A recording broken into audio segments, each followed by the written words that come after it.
Baguio? Benguet? Cordillera? Saan nga ba ang napakagandang lugar na to? Ito ang bayan ng San Nicolas. Balay na San Nicolas sa Pangasinan, Iliti San Nicolas sa Ilocano. Ito ang bayan ng San Nicolas na mula pa sa 16th century ay naging tirahan na ng mga indigenous people. Naging tahanan din ng mga misyonaryong Agpay or Agustinian taong 1625 at mga misyonaryong Dominican ng San Jose taong 1732. 18th century, nagsimula itong tirahan ng mga pamilyang Ilocano at maging mga Cordilleran. Sa 1,736 talampakang mataas na bundok, matatagpuan ang bayan ng San Nicolas. Singtaas nito ang mga pangarap ng mga residente sa pag-unlad ng buhay at ang buong pamayanan. Bayang hindi papahuli sa positibong pagbabago dahil ang pag-unlad ay agresibo. Isang bayang handog ay mga lugar na dinarayo.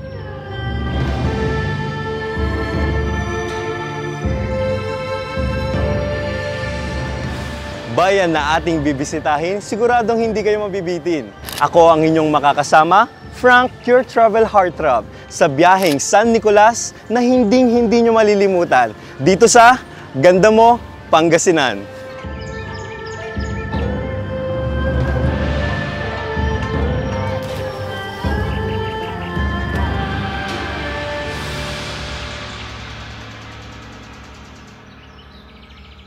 Simulan na ang pasyalan. Lang-lang, pumasyal sa Pangasinan, balikan ang lahat ng pagpasaya. Lang-lang, klasin ang taglay na ganda, siguradong mag-enjoy ka. Lang-lang, pumasyal sa Pangasinan, balikan ang lahat ng pagpasaya. Lang-lang, klasin ang taglay na ganda, siguradong mag-enjoy ka. Kalilan, Pangasinan.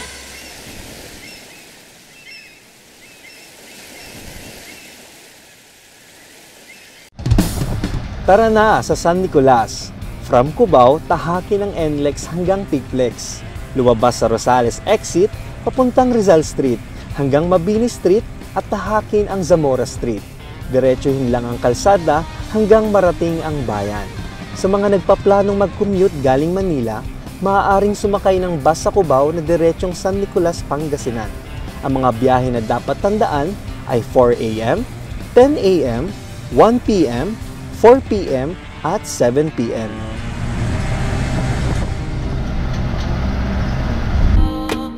Anong unang naiisip natin kapag nababanggit ang San Nicolas, Pangasinan? Tama kayo dyan, ang Malico Road. Kaya't ano pang hinihintay natin? Umpisahan na ang biyaheng San Nicolas.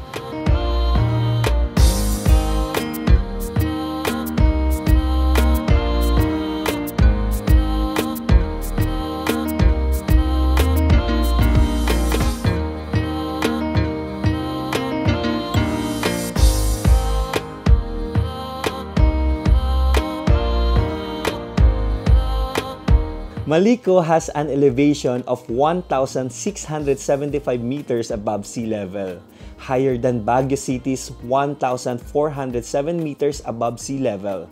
Kumpara sa Baguio City, ang Malico ay may 1,618 hectares na 1/4 lamang ng 5,750 hectares ng Baguio.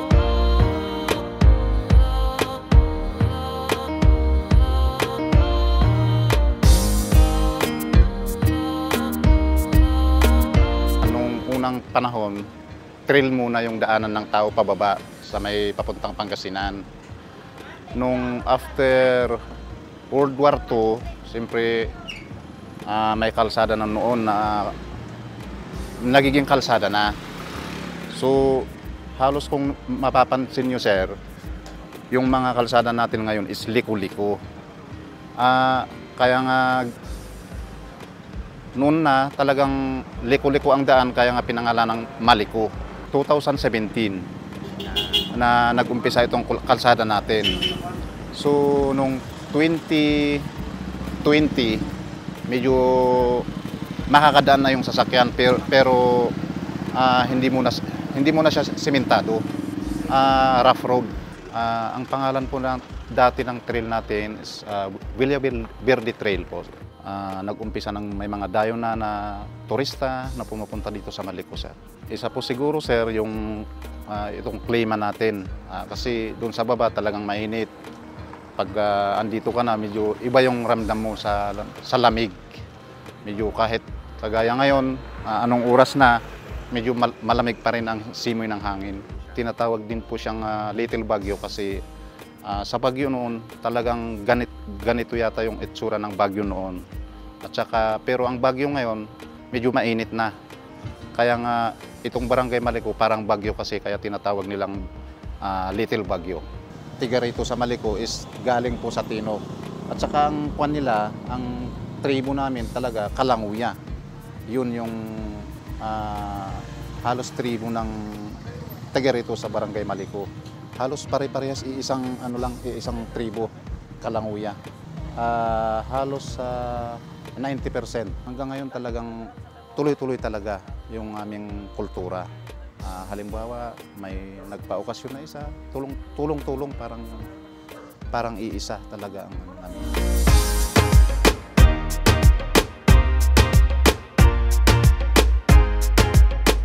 Malapit na tayo sa sentro ng Barangay Maliko at pwede tayong mag-stop over dito para makapag-take ng picture at video. At sa likuran ko naman makikita ang Mount Caraballo.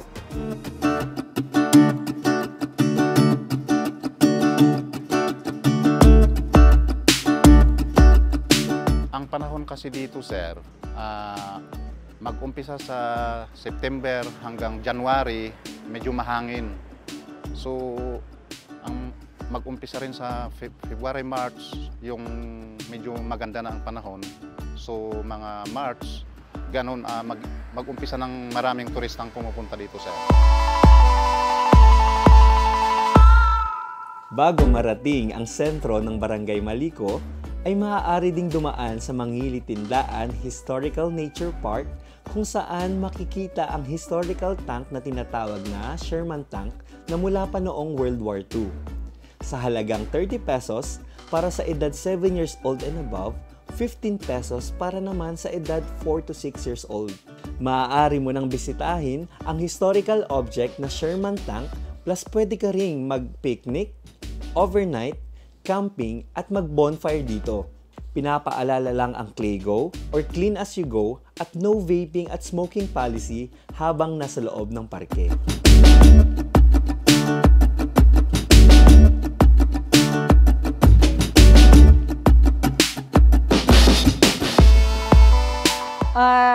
Masaya, sobrang saya kasi maganda yung paligid at saka malinis po siya. First time ko po dito sa park na to, Maliko, part of Maliko, Pangasinan. Sobrang ganda. Malamig din po siya na parang Baguio. Sa PMA is mayroon po siyang mga tangke doon. Dito rin po is mayroon. So try nyo po dito. Sa mga nagbabalak bumisita sa Mangili Tindaan Historical Nature Park, tandaang planuhin ang pagbisita dahil nakadepende sa panahon ang pagbubukas sa araw ng Lunes at Martes. Pero sigurado namang makakapasyal ka dito mula Miyerkules hanggang Linggo.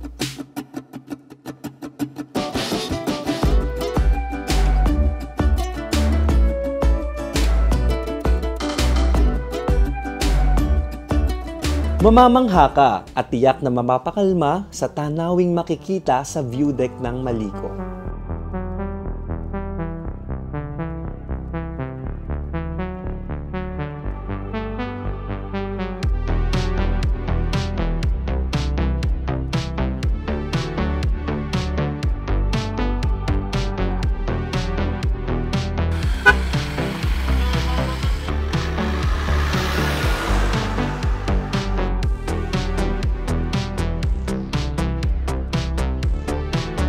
Nandito na tayo ngayon sa summer capital of Pangasinan, ang Barangay Maliko.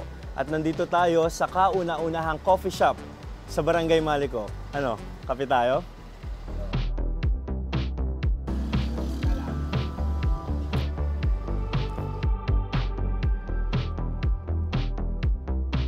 Ang coffee shop na to ay isang honesty coffee shop. So tayo ang magbabayad, tayo din ang kukuha ng sukle. At of course, dapat tatandaan natin na clean as you go. So huwag tayo mag-iwan ng kalat.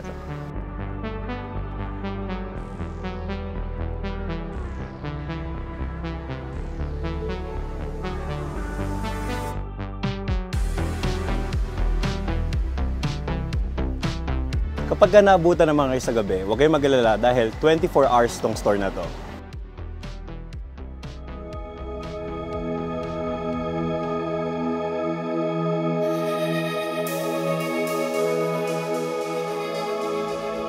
Isa pa sa mga dinadayo dito sa Barangay Maliko ang Japanese Shrine na itinayo upang bigyang parangal at pag-alala ang mga Pilipino, Hapon at American soldiers na nag-alay ng kanilang buhay noong World War II.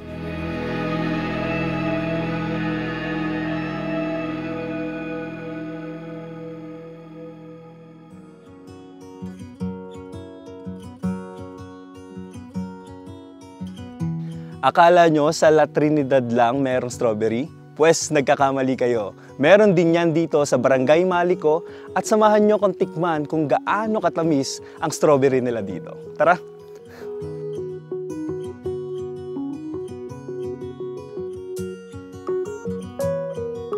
Nag-aya po yung bunso ko. Mayroon po palang mas malapit na pagpipikingan po ng strawberry.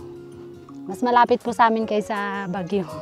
Yung place po is parang maluwag po, hindi masikip yung pagitan. Masarap daw po sabi. Sabi po nila. Ano po, tuwang-tuwa po. Sobrang parang po kasi sa kanya, wish granted po.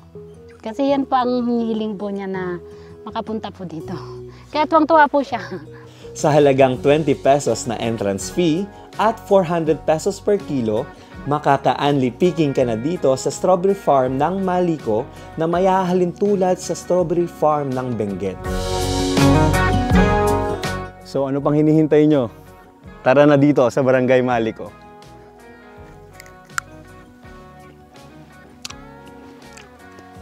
Sarap!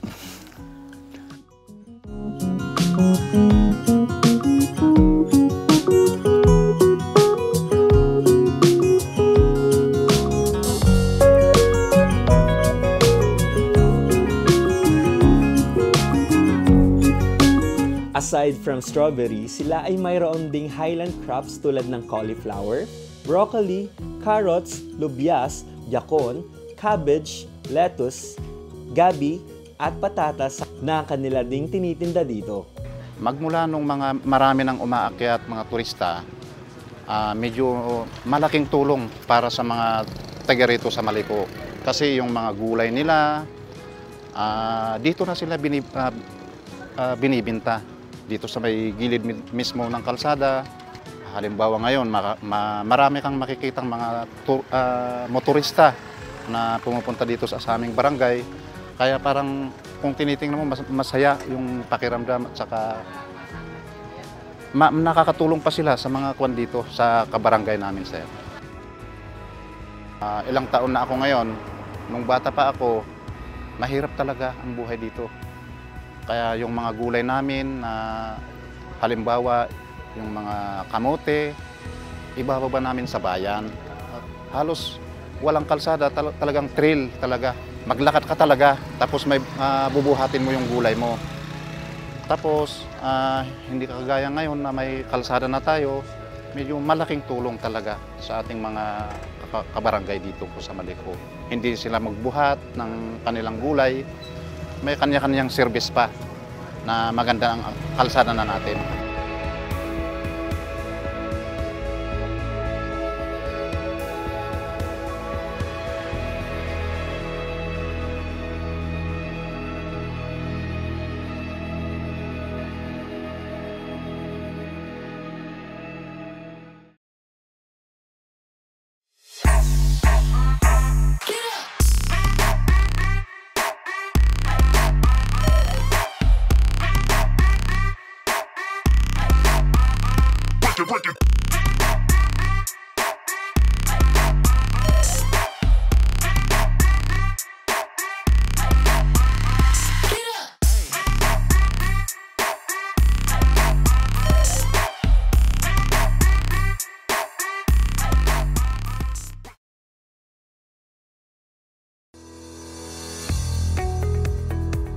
Looking for a place to stay in Baguio City? Find your calm at Hotel Supreme. A good dip at their pool.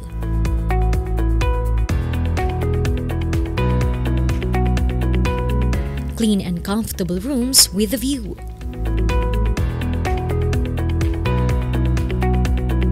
Accommodating staff.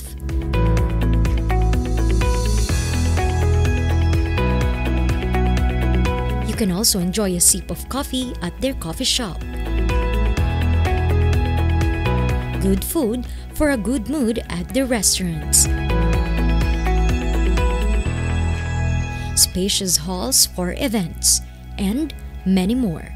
A perfect balance of business and relaxation, all at Hotel Supreme. Galing Pangasinan.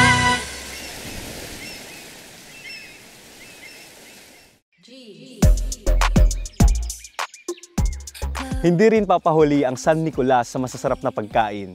At dito sa Barangay Santa Maria West, isang kakanin ang kanilang pinagmamalaki, ang kakaning latik. Tara, tikman natin. Hi, Mami! Hello din po, sir. Balita ko, Mami, masarap yung kakaning latik na dito, ha? Win, sir. Masarap po ang kakanin po namin dito. Pwede ko bang tikman, Mami? Win po, sir.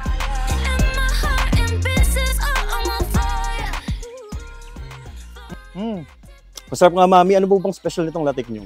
Maraming cheese na inilalagay ko. Magkano kaya to, Mami, kapag halimbawa may order sa inyo? 1,000 na, sir, pagka ano. Kasi special na rin po yun. Maraming cheese. Grabe, Mami, sobrang sarap. Halos 3 henerasyon na din, naging tradisyon ng pamilya ni Ate Rowena ang paggawa ng latik na pangkabuhayan na nila. Ay, taga-bayan yung nag-order po. Pinupunta din po nila sa ano, sa ibang bansa, ganyan. Marami din kung saan-saan din nakakarating yung ginagawa naming kakanin. Ay, masarap sa pakiramdam, sir, kasi maraming tumangkilik sa kakanin namin kasi masarap daw. Dahil sa latik na kilala ang barangay namin, bayan namin ng San Nicolas, masarap na produkto ng barangay namin. Itong latik na to, lahat ng okasyon, hindi po nawawala yan.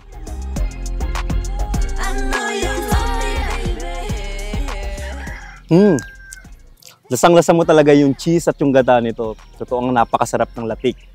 Parang masarap kainin to habang nagbumuni-muni ka sa park sa San Nicolas. Balita ko may tanyag na eco park dito. Tara, samahan nyo akong kilalanin ang eco park na to.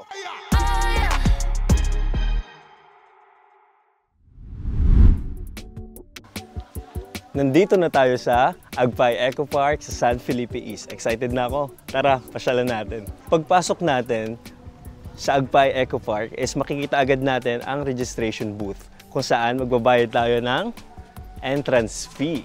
For our residential naman sa San Nicolas is magbabayad tayo ng 20 pesos for entrance fee. Environmental fee is 10 pesos. For non-residents of San Nicolas naman is 30 pesos for entrance fee and 20 pesos for environmental fee. Sa katabi naman nito is meron tayong pasulubong center. So sa pasulubong meron tayong strawberry made from Maliko and may mga pinagmamalaki din silang tote bag na design by the digital artist student from San Nicolas. Para hindi tayo mawala, puntahan natin ang Agpay Eco Park Guide Map. Sa Agpay Eco Park Guide Map is meron tayong 10 different location na po pwede nating puntahan. At alam nyo ba na 7 hectares ang Agpay Eco Park? Kaya hindi tayo magsasawa at hindi tayo mabubore dahil sobrang laki nito. Ano? Excited na ba kayo? Tara, puntahan natin!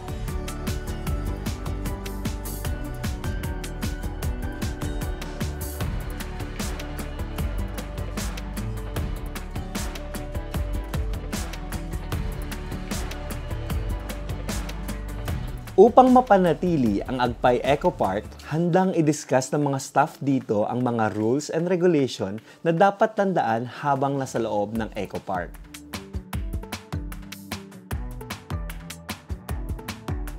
Agpay Eco Park was built in the early 1960s po. Tapos nag-start po siya to accommodate visitors 1970s po. Nag-ooperate na po siya then and Nung 2019 lang po, doon lang po siya na-start na i-reconstruct, rebuild, kasi po syempre po previous generations po ay hindi pa po siya na-maintain masyado. Kaya nung upo na po si Mayor Alice, doon po nag-start po ang renovation. Kaya marami na pong nagbago sa place, meron na po tayong swimming pool at marami pa pong attractions. At meron pa po ongoing na mga infrastructures, amenities na dinadagdag po dito sa Eco Park. Yes po, nung nag-open pong Eco Park noong December 9, last year, 2023, ay marami po talagang pumupunta. Nasa 2,000 po ang estimated, more than 2,000 po ang estimation po ng visitors po natin. Ang aabangan po natin, magkakaroon po tayo ng airsoft playground po, archery, tsaka may Zorp ball po, beside po ng ating fish pond. Sa halagang 30 to 50 pesos, ang Agpay Eco Park ay maaaring gawing my weekend getaway place. Dahil napakadaming pwedeng gawin tulad ng swimming, trekking, hiking, at mag-picnic. Sa tanawin pa lamang, tiyak masusulit mo ang araw mo dito.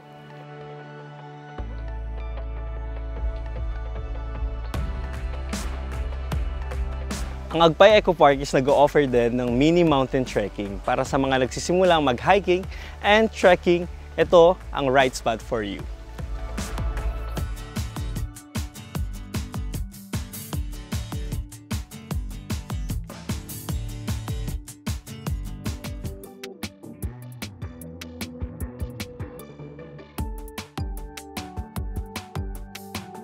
Taga Kabitnungan po kami. Totally po, nag-celebrate po kami ng graduation po kasi nung pinsan ko. Ngayon, gusto po namin celebrate kasi with honor po siya. Ngayon, gusto po namin dito kasi fresh air, tapos masaya kasi family bonding. Kasi mas masaya po dito. Mas free po kami na express yung bawat isa sa amin na mag-friends. Kasi minsan lang po mangyari sa buhay namin to kasi nga graduating na din po kami. Inaalam po namin yung time namin sa isa't isa. Maganda po yung mga places na pwede yung pagpicturean, ganun po.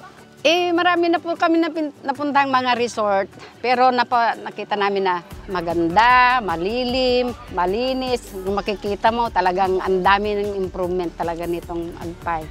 Ang dami naming planong pupunta, magbanding-banding. Pero ngayon lang natupad yung banding namin. Hindi lang 1 year, hindi lang 2 years. Almost 5 years yata na plano na magbanding-banding kami. At dito ang napili talaga namin.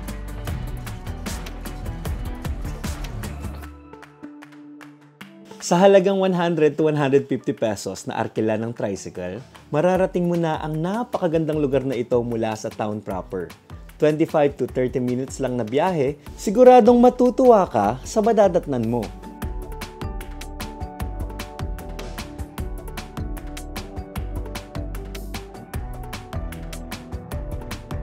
Para sa mga ayaw naman sa man-made pool, meron tayong natural pool na malapit sa Picnic Grove. Na usually ang mga naliligo rito is mga locals from San Nicolas. Paalala lang po sa mga nakainom is bawal po tayong lumusong. At sa mga dalang bata naman po is bantayan po natin silang mabuti. And lastly, strictly no diving. Wow! Tamang-tama talaga dito kapag kasama mo yung family mo, gusto nyo kayong mag-banding, is makapag-relax kayo mabuti dito. Tapos pwede kayo magdala ng mga kumot or towel dito, ilapag nyo lang. May mga pagkain lang dyan is tamang-tama na makapag-relax na kayo. Grabe ang lalaki ng mga puno. Natural talaga mga payong. Hindi nyo na kailangan magdala ng payong. Napakalamig dito. Ito naman yung pinaka-hagdan nila dito. So kapag gusto nyo mag-exercise habang nagpapawala ng stress, pwedeng-pwede ito. I think mga around 100 steps ata ito. Pero sobrang ganda. Diba? Double benefits to. Nawawala na yung stress mo. Nakapag-exercise ka pa. So, baka maging fit ka dito. Tapos, hindi mo na kailangan pang mag-isip na iitim ka kasi sobrang tataas ng mga puno. Kita niyo yung mga puno? Nagsiserve kasi yan sa shield nyo sa araw natin. Wow! Nakakapagod siya pero worth it. Worth it ang view. Overall, 10 out of 10 ang hagdan nila. Ganda. Handang-handa din ang Agpay Eco Park bilang ideal place for occasions na kukumpleto sa special day nyo.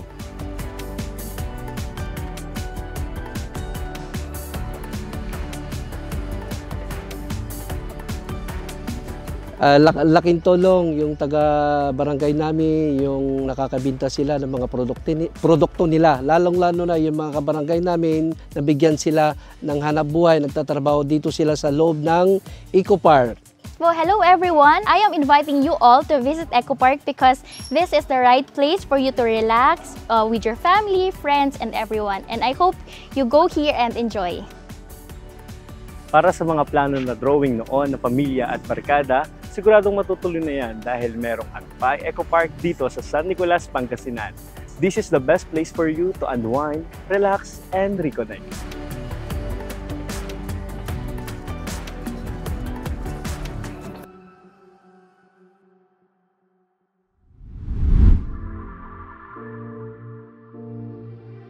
Ang bayan po ng San Nicolas ay mayaman po sa tourist attraction, kagaya lamang po sa mga malilinis at mga sariwang tubig, lalong-lalo na yung mga magandang tanawin. My Home, My Pride, ito yung katagang ipinagmamalaki po dito sa aming bayan. Sa masagana at maayos na bayan ng San Nicolas na tunay ngang pinagmamalaki ng San Nicolanians, My Home, My Pride. Ang turismo to dito sa aming bayan ng San Nicolas ay tunay lang ang pinagmamalaki namin kasi dinadayo na po dito sa aming bayan, hindi lang dito sa aming bayan kundi mga karatig bayan sa mga karatig probinsya. Nang dahil po sa mga tourist spot po dito sa aming bayan ay unti-unti na pong lumalaki at dumarami na ang dumarating na bisita po sa aming bayan, lalong-lalo na po sa mga barabarangay. Sa mga gustong pumunta at nagbabalak po dyan na pumunta dito sa aming bayan, halina kayo at pumunta na sigurado na hindi po kayo magsisisi na pumunta dito po sa aming bayan ng San Nicolas.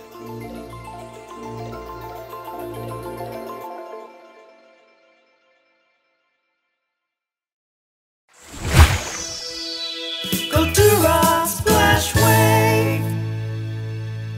Come have fun and enjoy the sun. Family and friends as one. Welcome to Kultura Splash Wave, a world-class resort nestled at the foot of the mountains. Have fun with the different waves at our amazing wave pool. Be thrilled at the heart-pounding giant slides. Swim to your heart's content at the uniquely designed dolphin pool. Be a child again with your family and friends at the Water Factory. Enjoy the comforts of your home at the spacious, elegantly furnished, air-conditioned rooms. Celebrate the best times of your lives at Juliet's Legacy Hotel and Pavilion. Face your fears at our Skywalker. Relax and find your calm at our Fish Spa. Located at Cares, Pugo, La Union. Live the adventurous life with Kultura Splashway.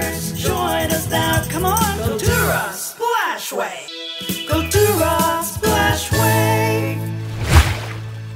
Come have fun and enjoy the sun. Family and friends as one. In the waters, join us now, come on, Kultura Splashway. See you there. Kultura Splashway.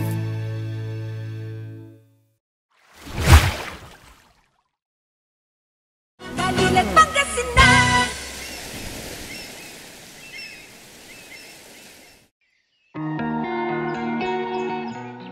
Marami talagang ma-offer ang San Nicolas sa mga nature lovers, from the beautiful sceneries of Malico to the relaxing vibe of Agpay Eco Park.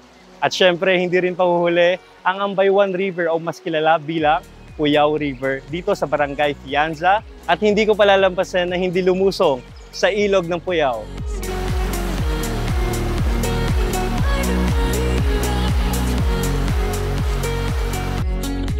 30 minutes galing sa town proper, mararating mo na ang Sitio Puyao gamit ang Arkilang tricycle sa halagang 150 pesos.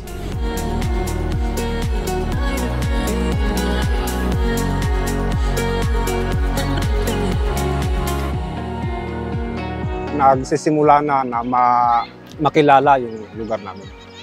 Ang approximate na kahaba mula doon sa bayan ng Cayapa hanggang dito sa bayan ng San Nicolas, 30 kilometers. Kapag summer, medyo mababaw yung iba. Pag tag-ulan, mga approximate 5 meters yung taas ng tubig. Actually, kapag may pumupunta dito yung mga naliligo, mayroong mga nakabantay, barangay tanod, mga barangay council na nagbabantay. Sa mga nagpaplanong maghapong magtampisaw sa Puyaw River, may cottage for rent din sila na pwedeng arkilahin sa halagang 500 pesos. Maganda po nag-enjoy po. Ano po maganda yung tubig saka malamig. Kasi po mas gusto po kasi namin dito yung tubig po kasi galing sa bundok. Kumbaga fresh po na napapaliguan. Saka kukunti po yung mga tao. Kumbaga hindi crowded na ibang pinagliliguan na maraming nagsiswimming. Dito po chill lang. Punta po kayo dito sa Puyaw River, dito po sa San Nicolas, Pangasinan. Ito po yung pampatagal ng stress po natin sa buhay. All goods po.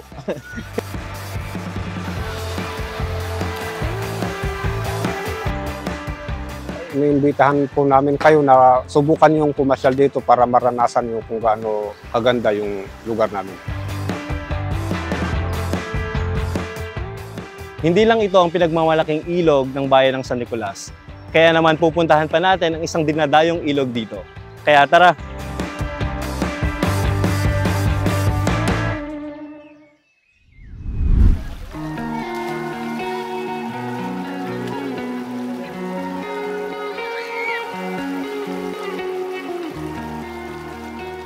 Pagkatapos natin lumusong sa Puyaw River, susubukan naman natin dito sa San Rafael West, Sabangan River, na kilala din bilang Hot and Cold River. At kung bakit, malalaman natin yan mamaya.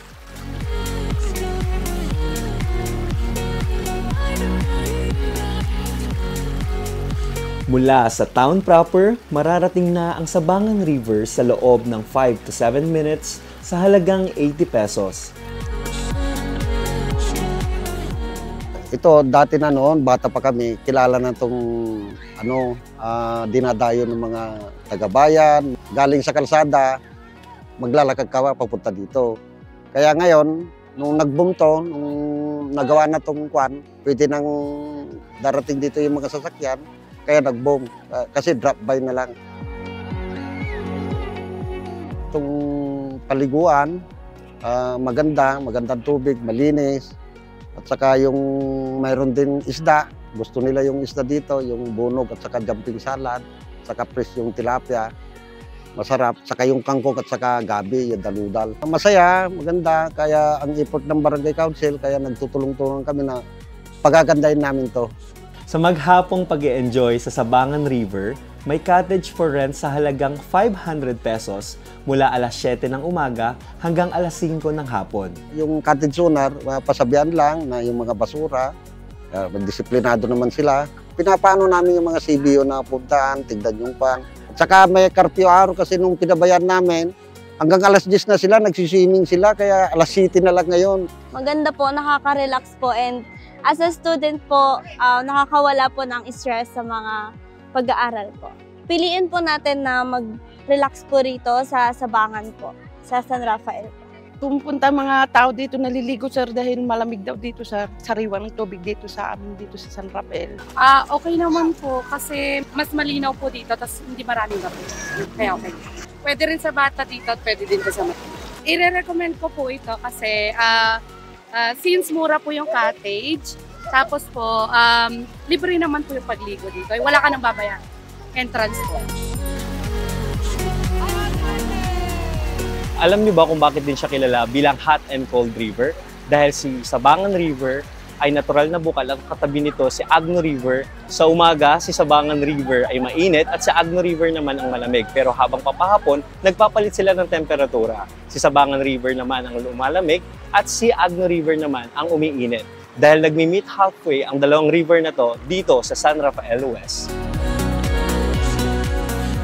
Alam nyo ba na ang San Rafael West ang isa sa major supplier ng bayan when it comes to different raw products tulad ng bunag, shrimps, tilapia, gabi at kangkong na dito mismo makukuha sa anumang oras.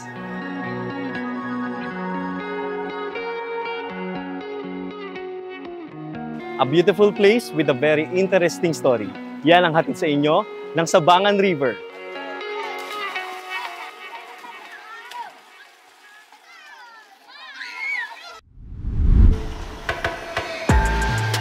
Mula sa isang baryo, ang San Nicolas ay naging isang maunlad na munisipyo. Bayang sagana at patuloy ang pagbabago. Bayang hindi lamang tahanan para sa mga taga rito, but also a town that will continue to prosper and be a model of transformation and modernization.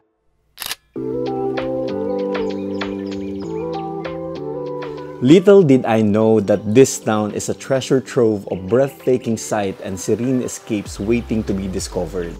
From the beautiful sceneries of Malico to the flavorful Kakaning Latik of Santa Maria West, each destination unfolded like a chapter in a captivating story. Furthermore, what truly left me in awe was the serene beauty of Agpay Eco Park, the hot and cold Sabangan River, and the enchanting Ambaywan River or Puyao River. These natural wonders serve as the perfect sanctuary to unwind and reconnect with yourself and nature. As I immerse myself in the beauty of San Nicolas, I couldn't help but feel grateful for the opportunity to share these hidden treasures, hoping to ignite the same sense of wonder and appreciation for the wonders of this province. Truly, I can say, ganda mo, Pangasinan.